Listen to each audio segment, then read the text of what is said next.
Oui, moi je voudrais tout d'abord vous remercier. C'est vrai que nous, depuis qu'on travaille sur cette correspondance entre Freud et Ferenczi, l'aspect tout à fait étonnant de Ferenczi, par sa curiosité, par ce que vous avez dit là aujourd'hui, de cette personnalité qui s'intéressait à tant de choses et qui était pour Freud quelqu'un d'extrêmement vivant, qui était dans tous ces milieux que vous avez décrits. Et c'est vrai que ce qui nous a frappé beaucoup en lisant cette correspondance, c'est comment il cherche, enfin c'est l'aventure. Vous avez parlé de Conquistador, mais c'est vrai qu'il y a quelque chose, quand on lit cette correspondance, c'est vraiment le mouvement de la psychanalyse qu'on suit, de cette théorie en train de se faire, et c'est tout à fait exaltant, hein, c'est ça. Maintenant, sur ce que vous avez évoqué, effectivement, les difficultés,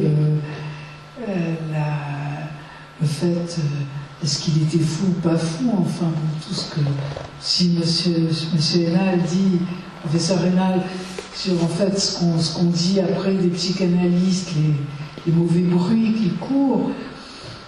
Alors, je sais pas, bon, c'est vrai que c'est toujours très difficile de dire cette analyse interminable,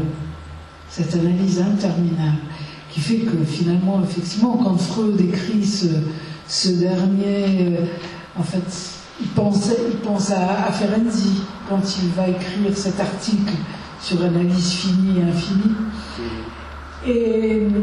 Et c'est vrai, on se demande pourquoi enfin cette analyse ne se termine jamais, ne se termine pas. Alors, bon, sur les difficultés aussi du mouvement, de ces trahisons diverses entre, vous avez dit en fait, on ne peut plus prononcer le nom de Adler dans la maison de Freud, enfin toutes ces choses-là. Alors, ce week-end, le week-end dernier, on a eu à Paris avec Jacques-Alain Miller et l'école de la cause freudienne, on a eu un week-end autour du problème de la passe, une conférence sur la passe. La passe, vous savez, c'est cette invention, on peut dire, de Lacan pour terminer l'analyse. Et je crois qu'il y a là quelque chose, effectivement, que Lacan amène. Et bon, on en a parlé, effectivement, tout le week-end, donc on a ça en tête. Et c'est vrai que Jacques-Alain Miller disait, finalement, Lacan est l'homme qui dit à un moment, il faut finir une analyse. Et qui prend le risque, à un moment, dans cette école, qui est l'école freudienne de Paris, de dire à des personnes qui sont installées et tout, de dire, mais enfin, écoutez, voilà, celui-ci, dans son analyse, il a trouvé ça. Et donc voilà, il a fini, et on va lui donner un titre. À l'époque, c'était comme ça avait créé beaucoup de malaise à l'intérieur de l'école freudienne de Paris. Voilà, et sur ces difficultés dont vous parliez au sein d'une école d'analystes, où les analystes se bagarrent et tout ça, c'est en fait, c'est la deuxième topique. Je trouvais ça, c'est la deuxième topique, c'est la pulsion de mort.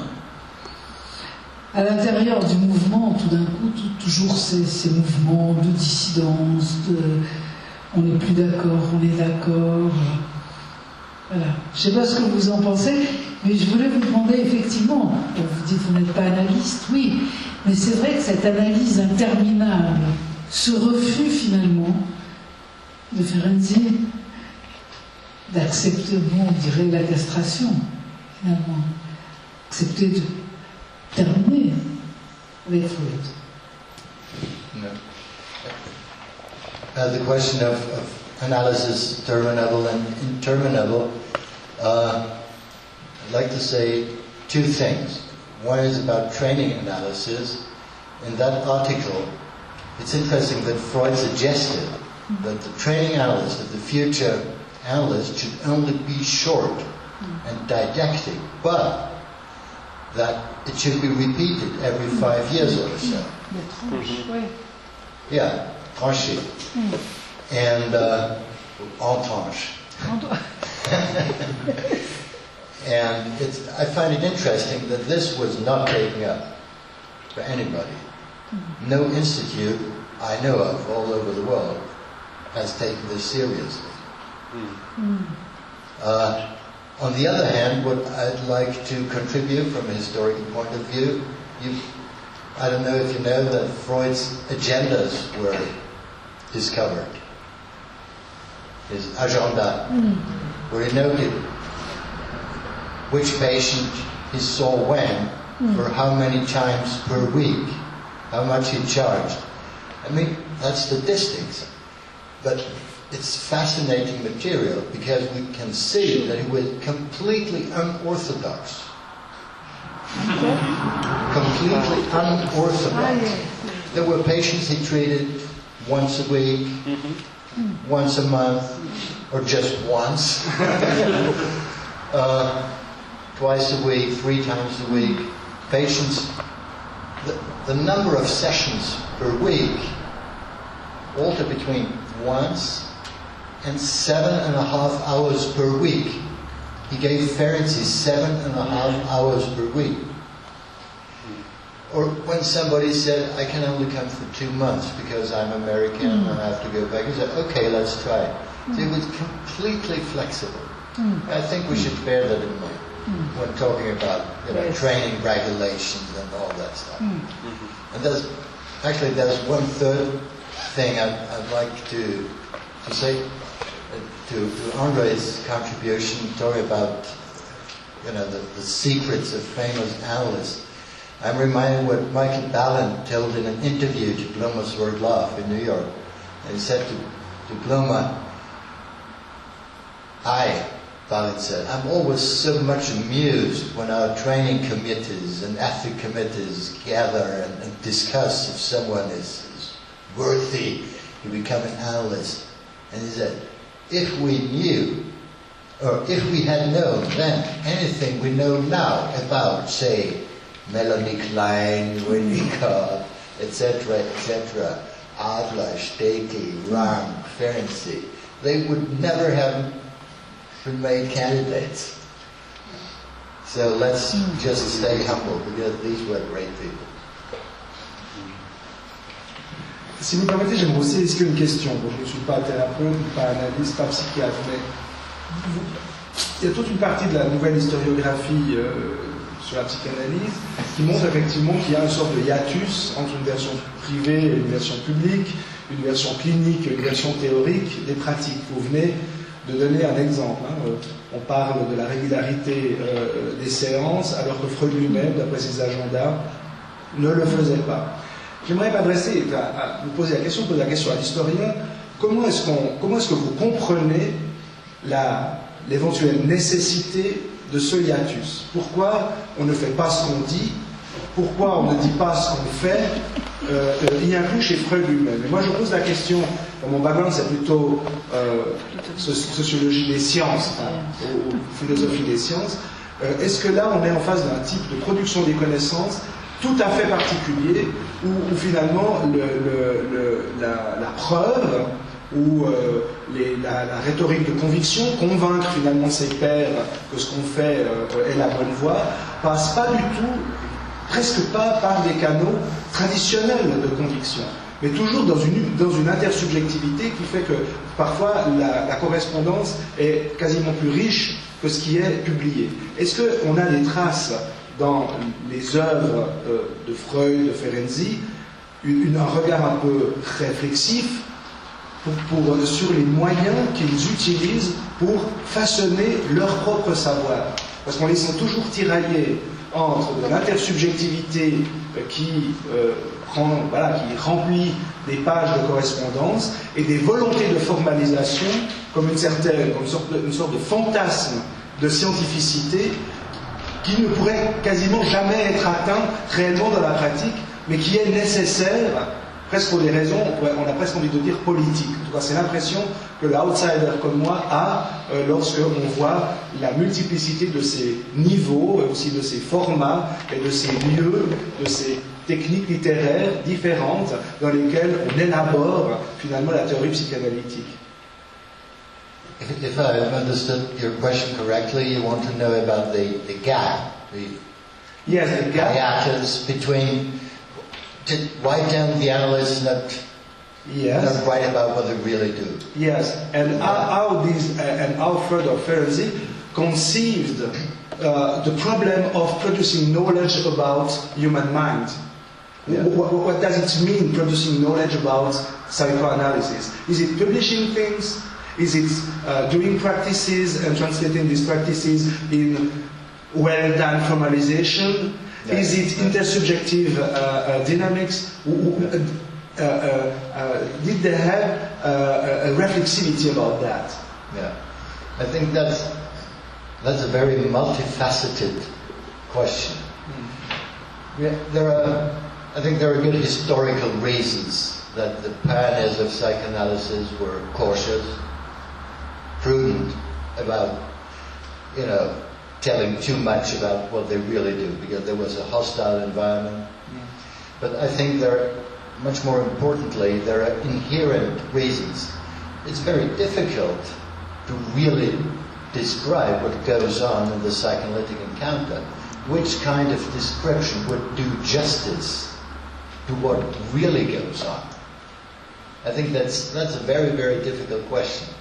So I think we should be cautious to accuse analysts of making a secret of their trade. Some of them maybe do, but I think at least Ferenczi was among those who wanted to write about technique. In fact, he was reproached by Freud for not being open about it, but he was open about it. He wrote about his neo-catharsis and neo-relaxation and all that. He was one of the few. And also Freud. I mean, we cannot accuse Freud Freud was very cautious. He wrote in his technical papers that they were for beginners only. And he said, I'm only writing about what analysts should not do, because we cannot write about what they should do, because that's impossible. And he compared analysis to a chess game, and he said, you can learn the introduction and the end game, but not the middle game. Yeah? That's a very difficult question. I'm sure I haven't answered it, but yeah. Est-ce que quelqu'un veut adresser une autre question, que ce soit, je permets à M. Hénal ou à M. Fatzeler, ou une remarque, bien entendu?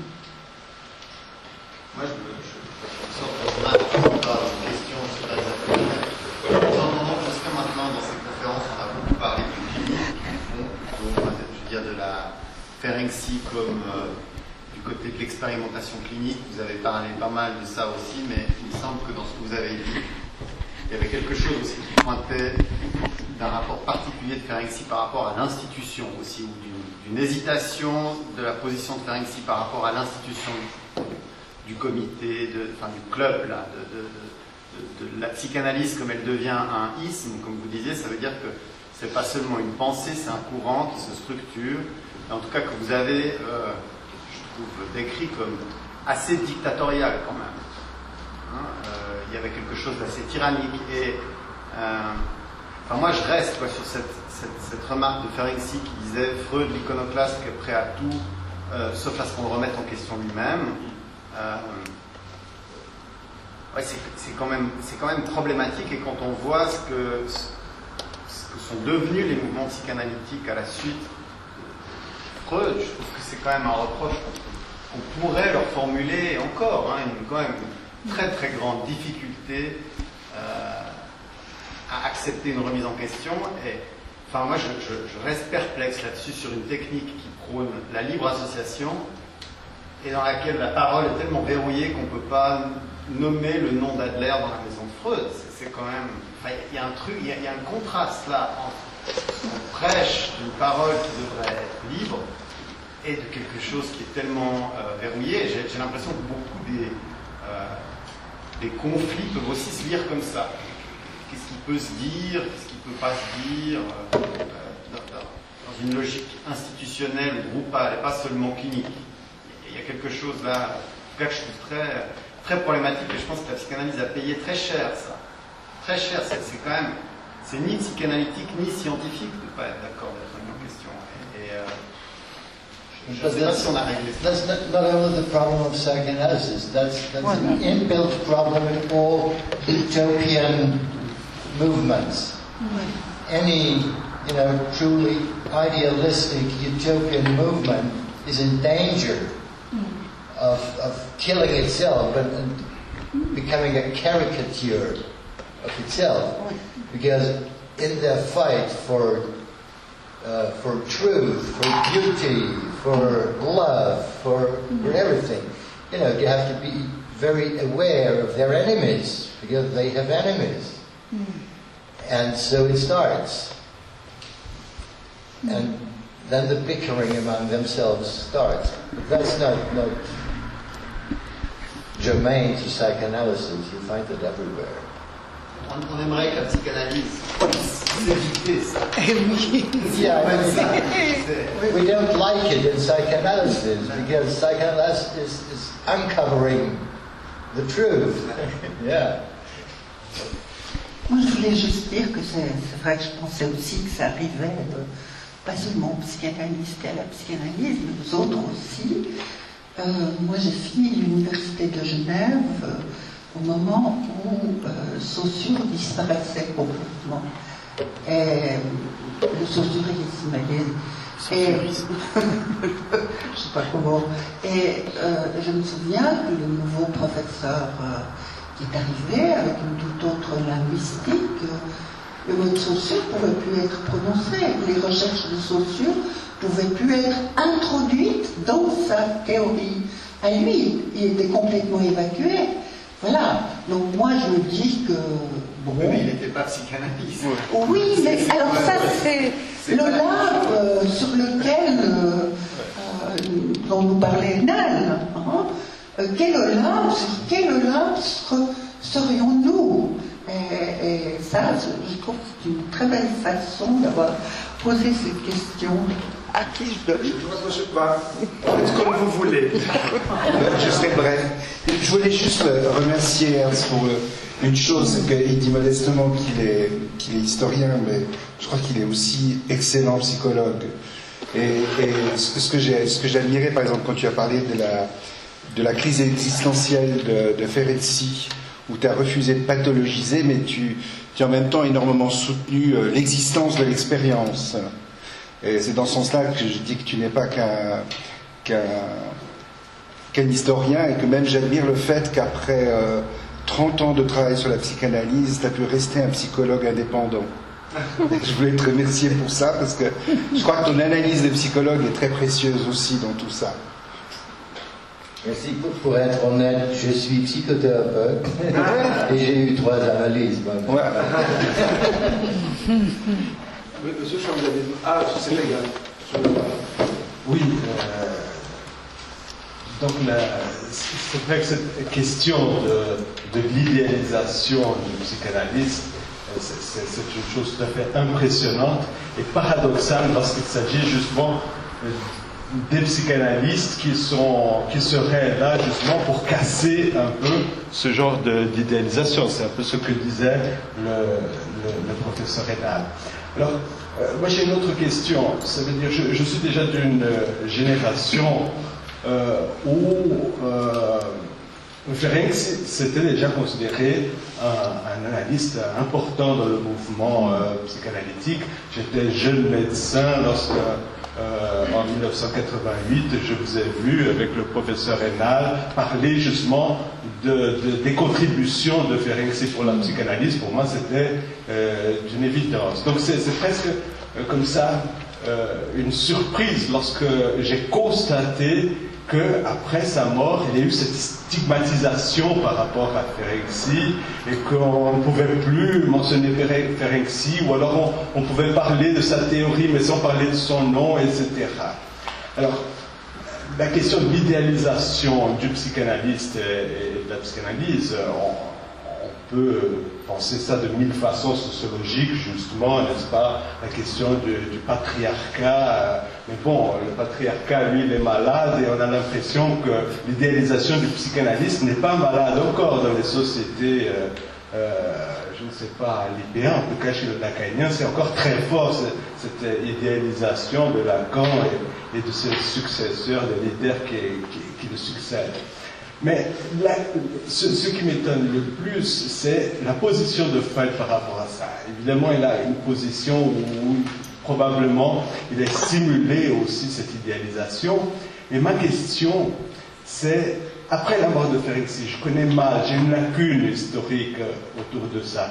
Quelle a été la position de Freud par rapport à Ferenczi? Qu'est-ce qu'il disait dans cette question avec Ernest Jones, par exemple, où Jones accusait Ferenczi, même si vous avez essayé de dire qu'il ne s'agit pas d'une question purement politique, il y a quand même là, cette question politique-là. Mais quelle était la participation de Freud dans cette stigmatisation de Ferenczi Après la mort de Ferenczi. Après la mort de Ferenczi. You will find very little. Freud did not participate in those discussions. He did not. I mean, what he did, he picked up his discussions with Ferenczi in later works, as in Analysis Terminable and Interminable, or The Splitting of the Ego and the Mechanism of Defense, one of his very last works. So he was still occupied with questions that Ferenczi put forward. But in his correspondence, he did not discuss Ferenczi, least of all with Jones. I mean, he didn't like Jones. Yeah. He wouldn't discuss Ferenczi with Jones. I mean, no. I think what is probably important to say is that after the first splits, with Jung, with Adler, with Steki, with Bleuler, and then Rank and the alienation from Ferenczi, Freud withdrew from politics.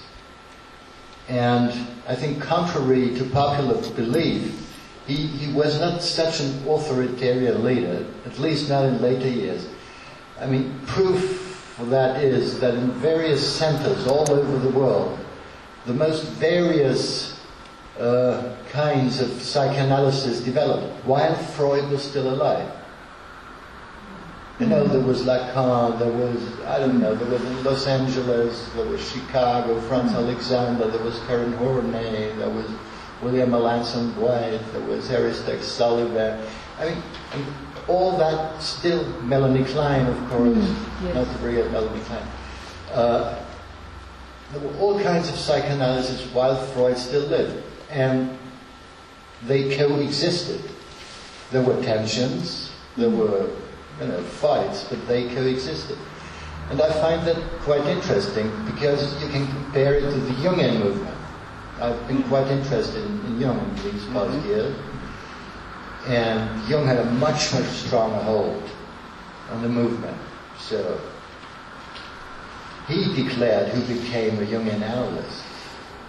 There was no accrediting body, do you understand my English? There was no institute who gave diplomas until the 1950s in the Jungian world. Until 1954 it was Jung personally who said, you are an analyst, you are not an analyst. And the Freudians had that in 1910 with the IPA. So that's quite interesting. On peut aussi peut-être juste... enfin, moi, ça m'a frappé en lisant le journal clinique, comme quoi Freud a donné de l'argent pour la publication du journal clinique. Au moment où il y a eu la publication, et c'est ce qui était indiqué dans la préface. Alors peut-être que je me trompe. En tout cas, la préface en français, il y a écrit que Freud a donné de l'argent pour pouvoir publier le journal. Est-ce que c'est le journal clinique ou peut-être autre chose? That's a malentendu. He donated money for the publication of the 4th volume of Ferenczi's writings, in which unpublished, hitherto unpublished notes of Ferentzis were published. They're called Notes and Fragments. And the editor of the clinical journal mixed those two things up. C'est important. Yeah. Par contre, vous avez demandé la parole, vous l'avez. Ce sera, je vous propose, le dernier échange parce que les choses vont se passer après. Donc j'ai intérêt à dire quelque chose d'intéressant. Non, pas forcément. Bon, c'est dommage, le monsieur qui a posé une question aussi intéressante vient de partir à propos du fait que la psychanalyse a de la peine à sortir d'une certaine rigidité, ou enfin, Freud voulant pas qu'on prononce le nom de Adler, etc., etc. Je ne sais pas si Adler a beaucoup prononcé le nom de Freud après dans ses livres, je ne crois pas. Jung encore pire. Enfin, j'ai l'impression qu'il y a quelque chose à propos de l'idéalisation où on se trompe un peu, où on devient un peu, disons, on tombe dans un piège quand on veut anti-idéaliser. Et je pense que quand on anti-idéalise, quand on cherche de façon forcenée à faire tomber la statue, ça veut dire qu'on continue à idéaliser. On est simplement déçu dans son idéalisation. Et que le chemin d'une analyse, c'est effectivement une troisième voie par rapport à ça. Mais il me semble aussi que Freud lui-même, quand on le lit, c'est une chose frappante. Je pense que parmi les gens de la psychanalyse, je crois que Lacan a bien continué dans cette voie, c'est celui qui était le plus souriant par rapport à ses propres délires, quelquefois. Et quand il emmène le lecteur à travers son chemin théorique, puis qu'à un moment donné, on se surprend à lire, vous vous demandez depuis 2 ou 3 pages pourquoi j'ai dit ça avant et que je dis ça maintenant. Mais oui, demandez-le vous. Et qui dit quelquefois, écoutez, je ne saurais pas vous répondre. Il y a une contradiction, elle n'est pas résolue. Il met point, et puis il n'y a pas de... c'est la fin de l'article. Et quand on voit aussi chez Lacan, c'est aussi un même mouvement de désidéalisation, en tout cas par rapport à soi-même, où Lacan écrit dans des termes beaucoup plus familiers que ceux de Freud, quand il dit comment est-ce que j'ai pu écrire des conneries pareilles il y a 20 ans, c'est à hurler de rire. Ça veut dire qu'il y a quand même des gens dans la psychanalyse qui ont réussi à prendre une position un peu moins narcissique, un peu moins pleine d'illusions, ou je ne sais pas. Et je pense que j'aurais volontiers discuté avec ce monsieur pour lui dire qu'au fond, si on suit vraiment le fil de l'anti-idéalisation, on arriverait, le danger, ce serait d'arriver à une sorte d'œcuménisme neutre, où tout se congèle, et à un moment donné, il faut avoir le courage de prendre parti, quitte à soi-même se mettre en jeu pour dire, voilà, je ne suis pas un phénix, je ne suis pas Dieu, je ne suis pas n'importe qui, enfin, je pose la question, est-ce qu'il n'y a pas ceci, est-ce qu'il n'y a pas ça, et comme ça on avance. Évidemment, ça suppose un réglage par rapport à l'idéalisation, c'est sûr. Something to add? No, nothing. Bien, alors, merci beaucoup, M. Valzeder. Merci, M. Hénal. C'est vrai qu'on a un peu prolongé les gens, sans doute des obligations fixées. D'habitude, on arrête à 8h30. C'est un plaisir de vous avoir dans cette maison et on va se retrouver. Je n'ai pas pris de programme avec moi. La prochaine fois, bientôt de mémoire. Ça sera en mars avec le 4 mars. Avec François Cernet, voilà, François Cernet qui va parler sur la confusion des langues entre l'enfant et l'adulte, le fameux texte dont vous avez parlé, qui lit à Wiesbaden, Wiesbaden, 1931. Alors on se retrouvera ici le 4 mars. Bonne soirée.